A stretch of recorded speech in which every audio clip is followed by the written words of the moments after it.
Hi everyone, my name is Susmit. So today's topic is GitHub Actions in action. So let's go ahead. Photo.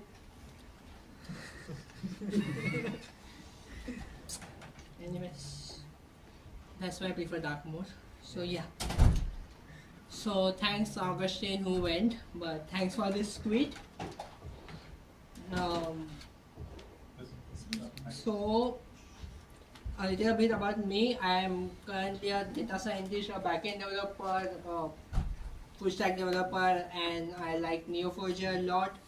I have been programming since 10th standard, after completing 10th standard. So, but unfortunately, corporate don't accept me telling them 8 years of experience. So, if okay.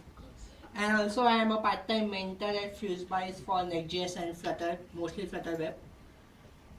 So, yeah, and engineering is a craft, not a degree. I don't know about engineering much because I have done BSc already. So. We can connect on LinkedIn. I am mostly active on LinkedIn only. So this is my link tree. You will find my Medium articles there about tech, mostly Neo4j, data science, data engineering and stuff. And mostly everywhere I am as Susmit PY. So if you go for Susmit PY, you will most probably find me everywhere. So okay. So thank you. Any questions? Wait. Okay, there is a slide missing. Let's add that. So this presentation was created using a software, or you can say something which is called a Slido, via which you can create presentations using markdown. This is visible, right? Yes. Yeah. So basically, and if you see that presentation was on hosted on GitHub pages, so it's not a Microsoft PowerPoint, it's GitHub pages. So basically what I have done is like you can specify markdown which gets converted into HTML. So this is like h1 tag, which is like h3 tag. Slider also has an extension, so I can just choose the slide entry. Let's choose the GitHub action stock, and I will just start the development server. And VS Code, being VS Code, has extensions for almost everything. Slider. So as you can see, you can have live preview when you are editing the presentation. So we have this, then we have our quit. Yeah, one more thing. One good thing about Slido is that you can directly embed quiz. So no need of taking screenshots and putting them. Just pass the quit ID and you're done. And I also believe there is for YouTube video as well. One component. Also you can create your own components. So let's add that slide which we are talking about. Yeah, after the about. So what I will do is I will just create a page, and there are pre-built layouts, so I'm going to like center, and it will be like demo time. Let's restart the Slido server. Yeah, there it is. Let me just put it into h1 tag. Cool. Now since my talk is hosted on GitHub pages, let's push it. Also, actually I didn't do it properly. I'm still on the main branch, which you should not be when you do stuff. So let's jump to I will just stop this server, expand this, or I can just go here. What is more visible?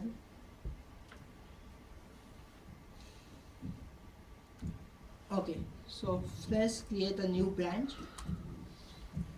Update GitHub actions stock. So I created a new branch named as update GitHub action stock. I will go and commit. So this is git SCP Pradyuman. So basically this is an alias which I created, which stands for add, commit and push. I also have Git AC, which is like add and commit, but generally I use just ACP. Yeah. So let's say add demo slide. Then, which I have never typed even once in my life. Okay, so now we have pushed this to our Git update GitHub Action stock branch. So now let's create a pull request. GitHub, I guess recently, like not recently, but sometime back, launched a GitHub command line, which is like GH, which you can access via GH, and you can do a lot of stuff using GH. So what I'm going to do is create a PR right from my terminal. So gr create, then we are going to specify the base branch. Let's say main. Title is al demo slide. I don't want any body, and submit. Let's check the pull request. So I should have an extension for GitHub pull request as well. Let me refresh it. Yeah, al demo slide. Oh, what is this? Some checks have failed. Let me open this in the description. So let me switch to the main branch first. Or actually what I can do is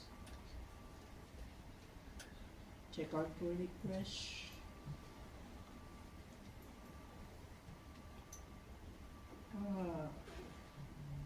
Then where everything goes wrong. Open pull request on GitHub. Okay. Okay. Why did it fail? Oh.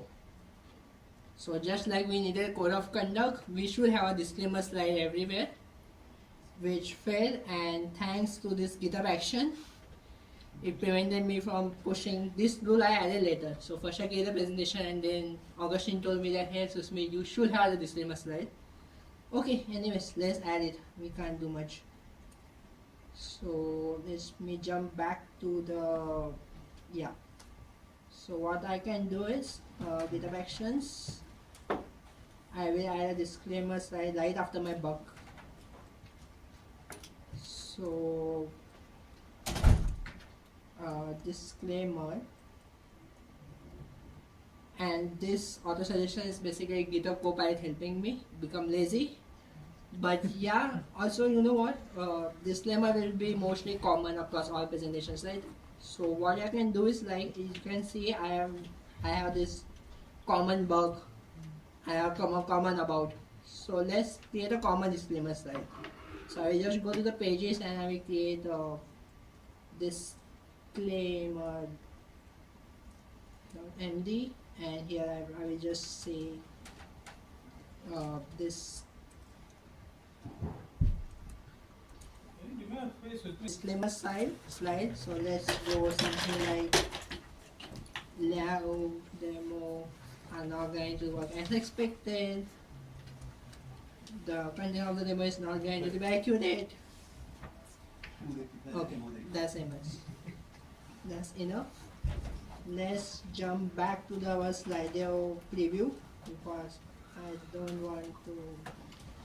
Okay, so I can just include it or like ingest it, since data engineering talk was previous. You can ingest this slide into my presentation, and again I have to choose the Slido, so GitHub actions, and start the Slido server.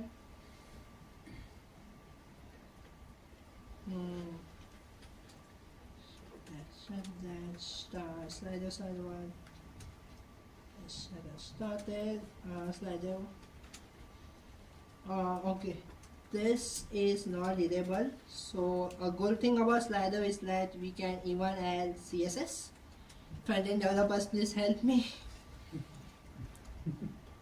I have memorized this, that's why I'm able to write this, but otherwise, thanks GitHub Copilot. Okay, that's better.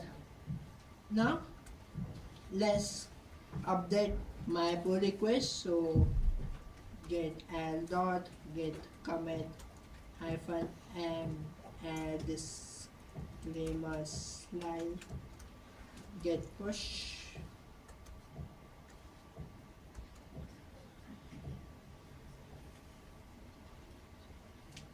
So let's check our pull request. I think not this, but this. Oh yeah. Okay. Hopefully it should pass. I am a little bit skeptical. Okay, cool. So it passed. Let's go and merge it, and then my GitHub actions will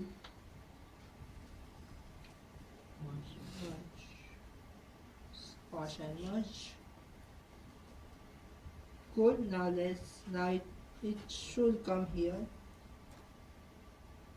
Okay, of course it won't come here immediately.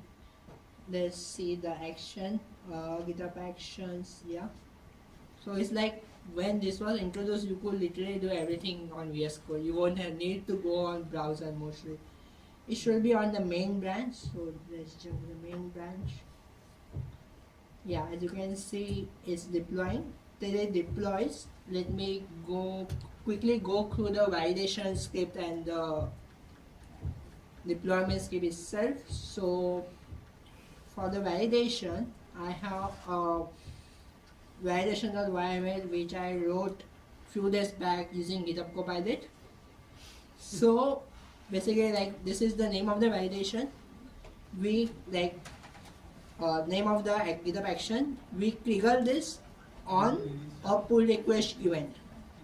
So this is only executed when a pull request is made. These are the default types, I believe, which are basically when the pull request gets opened. After closing, it gets reopened. Synchronized means on an existing GitHub pull request, a new commit was made. And of course, I want only to be done whenever the commit is pushed on a pull request targeting main branch. So okay, so we have a job which is like validate. We run it on Ubuntu latest. So this is like a steps. So this job should have a sequence of steps, like a DAG you can think of. Sorry, I'm giving data engineering examples. Okay, so the step number 1 is like a checkout repository. This uses a predefined, pre-built-in GitHub action, which is like checkout. What this will do, it basically clones your repository into the GitHub actions. Then we need to set up the Python. So this is again a pre-built GitHub action. I specify the Python version. And I run the validation script, which is basically validate.py. How many Python developers here? Okay, for you 4 guys, I will show them. What about others? Learn Python. So this is basically so simple. I have got the validation result class because I like to keep things decoupled and extensible, etc., etc. I got a validator, which you can consider as an abstract class. There is a disclaimer validator. So now one thing. So in my repo, I have decided that all further talks I am going to do with value. So the first talk I did with this was Kafka. The second is this. Now, when I keep on adding the validation rules, my previous talks won't adhere to it. So what I did was, if you can, I will just jump to the deploy script first, and then I will come back to the validation. So how it gets deployed, right? It should actually have got deployed. Let me check. So if I just go to GitHub Actions, so this is the first slide, this is the second slide. Here a quiz should come. Yeah, disclaimer slide. So yeah, so that's how GitHub Actions work. Let's jumping back to how it got deployed. So I have a GitHub action name as deploy pages. It works on workflow dispatch. What I mean by this, if you put it workflow dispatch, basically from the GitHub Actions UI on GitHub, you can trigger it manually if you want. You can't if you don't put this in your YAML file. Yeah, that's why. And on push, whenever a push happens on the main branch. permissions we require to write to the GitHub pages. ID token is just for authentication stuff to get the something known as OIDC token. Here we have build job. Again, it runs on Ubuntu latest. It clones your repository. It sets up Node. So Slider is everything based on Node. And for NI is simply a kind of a library which helps you stay away from npm, yarn, and stuff, which is very good for me. Basically, this alias, it will first detect the package manager. So if it's npm, it will run ni, which is like kind of, so say you're on local, so this will run npm run there. Okay. If it uses yarn, you should use yarn Start. yarn start. Okay, so and on CI/CD pipeline, it will run ni, which is basically a clean install, which should be done on a CI/CD pipeline. So different from npm run there or npm build. Then what else? Like NumPy, ni is also an alias provided by this and-foo. Basically, it is like npm exec, npm execute the script. So I am executing a script named build presentation, which I will just show you in a minute, and I am passing it the presentation to build. So if you see, I am building 3 presentations: a template, a Kafka, and a GitHub Actions. For each, I have an MD file. So I have template, I have Kafka, and I have GitHub Actions. So what does this build press do? I will show the package.json file. It's like creating your boilerplate Yeah. standard, right? Yeah, so it is basically like, so this is the actual build command it runs. So it's because I didn't want to copy paste it, for each presentation I wasted around 1 hour to, yeah, but like my return on investment like will come after many years I built. So the, what is this is slider build. As you can see the npm config name, so this is exactly what the parameter pass. So name, it passes to .md. The base is like where to build and what is the destination directory, like not the destination directory, sorry. So so this will have images, like it will have images, it will have references. So everything should be like the relative path, if you can see. The path before the my current directory should be /talk/. This is because my repository is named talks. So when I host on GitHub pages, it's like Susmit py.github.io /talks/kafka/GitHub Actions. Yeah. Then the out is basically the destination directory, which is like this / again Kafka GitHub Actions, etc. So I build this stuff. I configure it for the GitHub pages. Upload pages artifacts. Basically what this will do, whatever is in this folder, it will just upload. My second job is my deploy job, where I can just using again the build GitHub action just deploy to pages.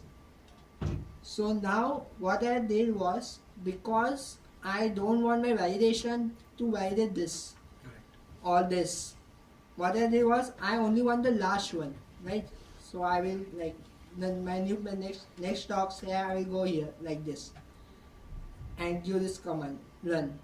I will add here. So what I did in my validation file, if you see, I got a name pattern, which is like -- name is equal to something and then build press. So I am finding basically this GitHub Actions Kafka template. So that will extract this. I will come to source pattern later. So when I run this file, I get the YAML file path, because I wanted it to be extensible and I prompted Copilot to make it extensible.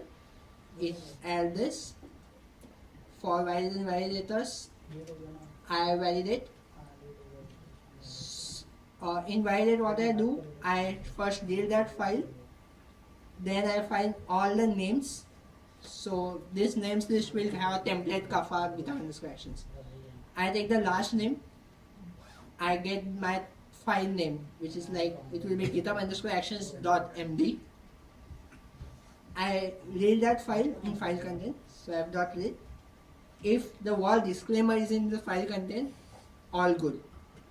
But if you have noticed, I can't stop here, because slider allows me to ingest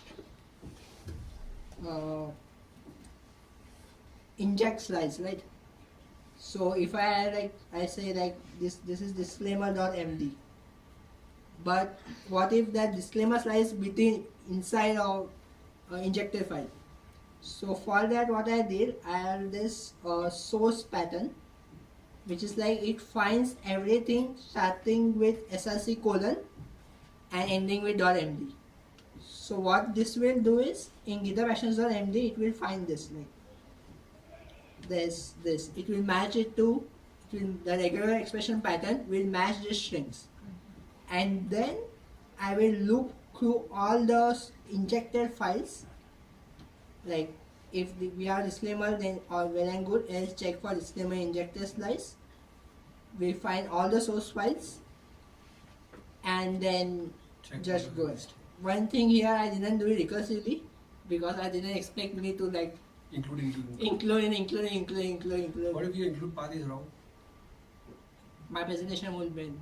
No. Won't win. Okay. Anyways, I will have to check. So yeah, so this is the validation part. This is the validation file, and this is the deploy.yaml.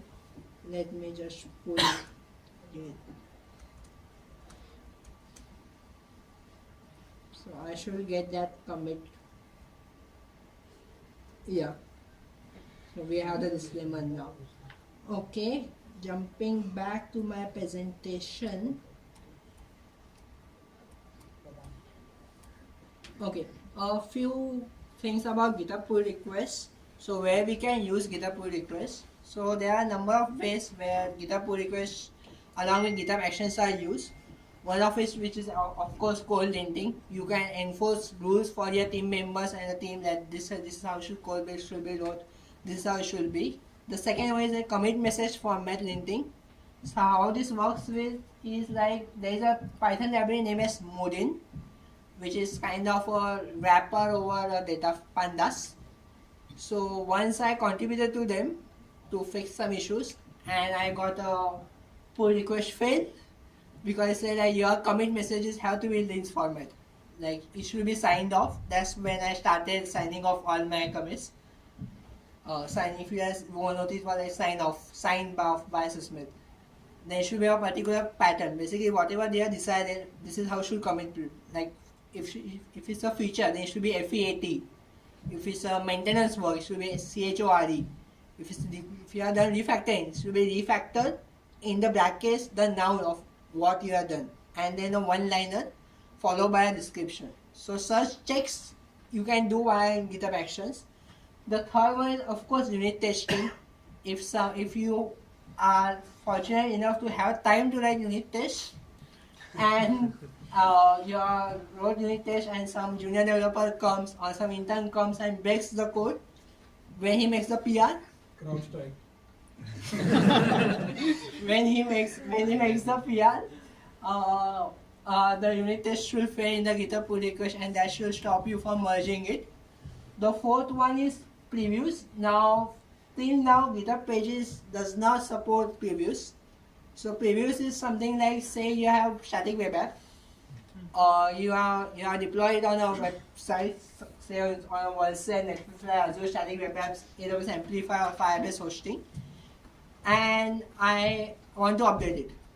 So me being a developer, I will create a new branch, I will update it, I will check on my local. But now I am not going to call a QA person and say, hey, check on my laptop. Or I cannot push it and expect the QA person, which is actually some of people what do. The QA person pulls the code, runs it on a development machine and checks. We don't need to do that, right? If we have previews, or on GitHub pull request said, the bot will come in, put a message with a preview link. The QA person can simply go to the preview link, check what I have done. Does it look good? Okay. Give a thumbs up, and then I can merge. Or the team lead can merge after the QA has checked it. The fifth one, which is like integrate with AI tools.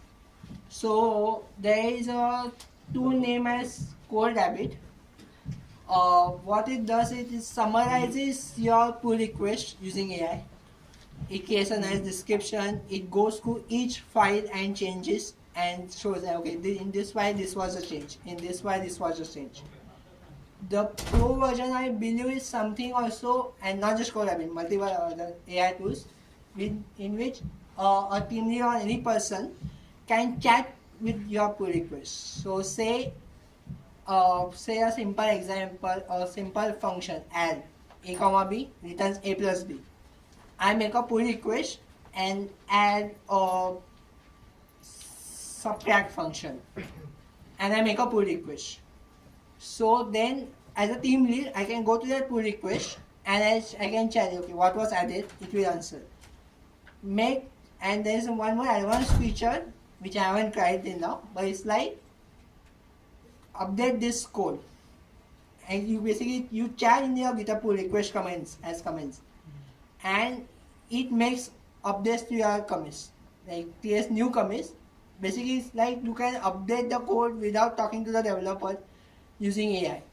So on top of the last commit, you are doing another commit. Yeah, but I'm not doing the commit. The AI bot is doing it. I'm just instructing it, or I'm asking, hey, slightly modify this code. So I don't have to check out.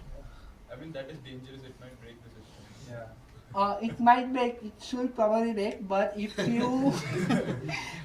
you have a good preview setup, like if you like after it makes the commit, it deploys to some staging environment, and then you manually go and check. Okay, that's made. Then only. But by the way, even the GitHub, the default when you have the PR, the browser mode gives you a good comparison. What's changed and what's not changed. That's pretty much. No, that's the core, right? It summarizes like, okay, this was added, and there might be a potential issue here. There might be a security vulnerability. Yeah, for scanning. But what I liked was it's like you can chat with the pull request. Basically, if you are too lazy to check out the pull request and update the code yourself, or you don't want to tell your intern like, hey, update this. Sometimes we feel guilty. But even if it is updates, you will be able to see what change it has made, right? Yeah, of course. Only after that, your permission would be required to push. Of course. And even if it pushes, you can always revert.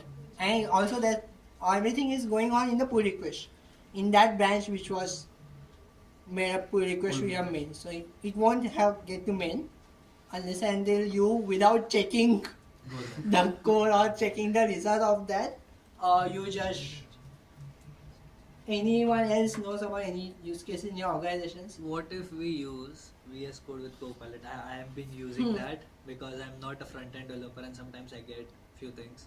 So usually I just select the code, tell the Copilot, no, there's extension present in the Directly ingest it. it will directly tell me that okay, you can do this, check it out, and then at least at that point I have the control on my dev machine that it won't break.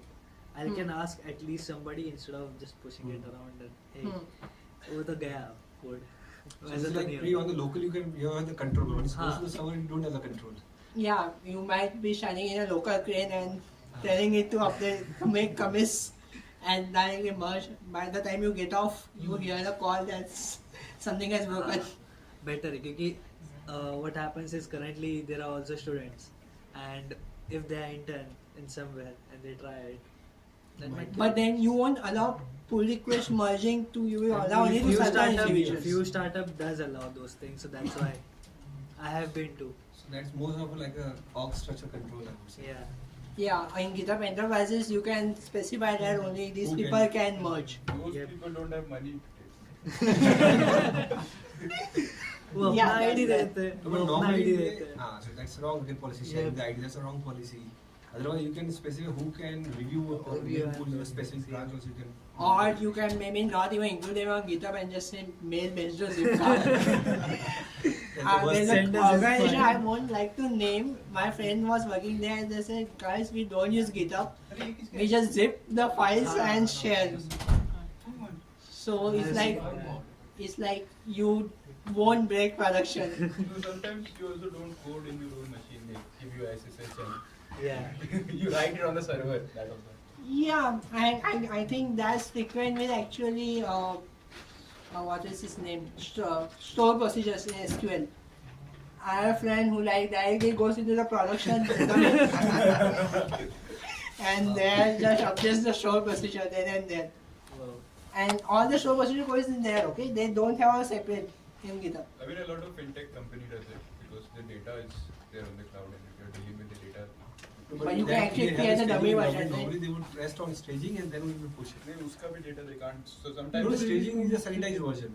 sometimes you want to work on production data. You need read access. Exactly, Yeah. but then when the fintech, I work in those PSA, PCI compliant data, so we have a weekly refresh.